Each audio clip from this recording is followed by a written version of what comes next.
Shalom Bapak Ibu, saudara kasih dalam Tuhan. Kita bersyukur kita boleh menikmati hidup dan siap untuk beristirahat sampai hari ini, tanggal 21 Juni 2024, hari Jumat. Saya percaya kita semua sudah disibukkan dengan berbagai macam aktivitas di sepanjang minggu ini, dan hari ini kembali kita siap merebahkan tubuh kita lagi untuk beristirahat. Dan izinkan saya menemani waktu tidur saudara sebelum beristirahat dengan renungan malam, dengan firman Tuhan yang selalu mengubahkan kita, menjadikan kita manusia dan pribadi yang lebih baik hari demi hari. Hanya firman Tuhan yang memiliki kuasa untuk menguduskan hidup kita sepenuhnya. Malam ini kembali kita masih belajar dari tokoh-tokoh Alkitab, dan kita sudah sampai kepada Stefanus yang saya beri judul Stefanus Martir Pertama. Kita bisa membaca hal yang sangat penting di dalam kehidupan Stefanus dalam Kisah Para Rasul 6 dan 7. Namun hari ini kita hanya melihat satu ayat saja dari Kisah Para Rasul 7 ayat 55. Ini adalah saat-saat di mana Stefanus akan meninggal dan mati martir. Karena itu judulnya saya beri judul Stefanus Martir Pertama. Kisah Para Rasul 7 ayat 55 berbunyi demikian. Tetapi Stefanus yang penuh dengan Roh Kudus menatap ke langit, lalu melihat kemuliaan Allah dan Yesus berdiri di sebelah kanan Allah. Wow, haleluya. Saudara kasih dalam Tuhan, ini adalah saat-saat kematian Stefanus, di mana di dalam pasal 7 ini Stefanus dengan begitu berani menyatakan kesalahan dan kebobrokan dari orang-orang sebangsanya, orang Yahudi, dan dia mulai menceritakan sejarah bangsa Yahudi, sejarah pertolongan Tuhan, bagaimana Tuhan memilih mereka, memilih Musa dan sebagainya. Banyak sekali yang diungkapkan oleh Stefanus. Tujuan Stefanus adalah agar mereka semua bertobat dan menerima Yesus sebagai Mesias. Namun kita tahu daripada mereka bertobat, namun akhirnya dia berbalik membunuh Stefanus dan melempari Stefanus dengan batu, yang akhirnya kita tahu Stefanus akhirnya mati martir.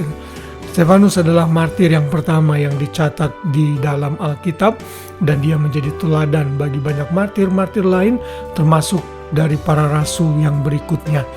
Kita bisa belajar bahwa Stefanus adalah salah satu orang yang dipenuhi oleh Roh Kudus. Kalau kita membaca dalam pasal yang ke-6, Stefanus adalah salah satu dari 7 laki-laki yang dipilih untuk membantu pelayanan diakonia, karena pada saat itu ada banyak janda-janda, orang-orang miskin yang tidak dilayani.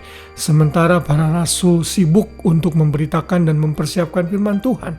Sehingga akhirnya dipilihlah 7 orang laki-laki yang penuh hikmat dan penuh Roh Kudus. Salah satunya adalah Stefanus.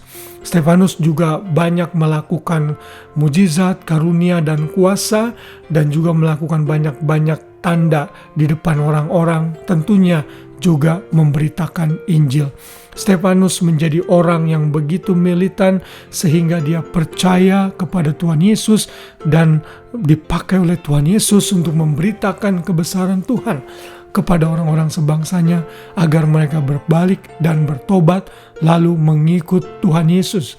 Namun malah Stefanus dimusuhi dan akhirnya dibunuh dengan dirajam oleh batu. Dari hidup Stefanus kita belajar satu kesetiaan yang tidak pernah undur sekalipun kematian menghadang. Bahkan dalam ayat yang kita baca tadi di dalam pasal 7 ayat 55, Stefanus diterima oleh Tuhan Yesus. Tuhan Yesus sampai berdiri di sebelah kanan Allah, di mana Stefanus melihat hal ini. Ini menggambarkan Yesus yang sebenarnya di banyak ayat-ayat lain adalah duduk posisinya setelah dia menyelesaikan tugasnya menyelamatkan manusia. Namun saat Stefanus dirajam dengan batu, mau menghampiri Yesus di surga, Stefanus melihat Yesus berdiri menyambut kehadirannya. Stefanus benar-benar setia sampai akhir hidupnya.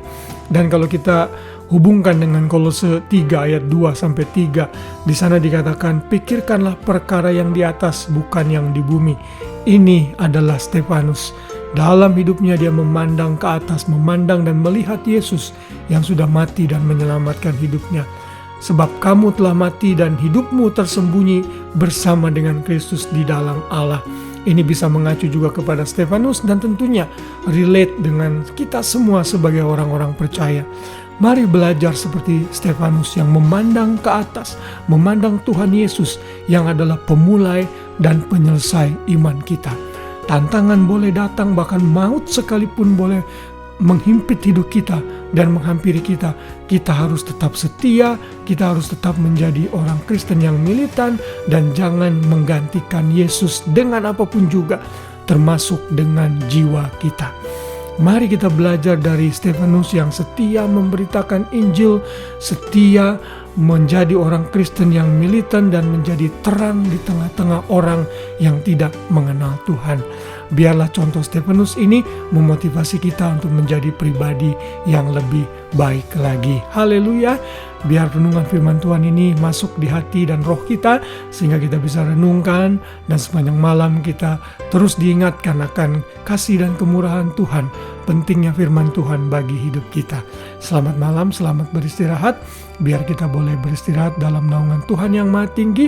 Damai sejahtera Kristus memenuhi hati kita, sehingga besok pagi kita bangun dengan tubuh, jiwa, raga yang sehat, dengan rahmat yang baru dari Tuhan. Terpujilah nama Tuhan. Tuhan memberkati kita semua. Shalom.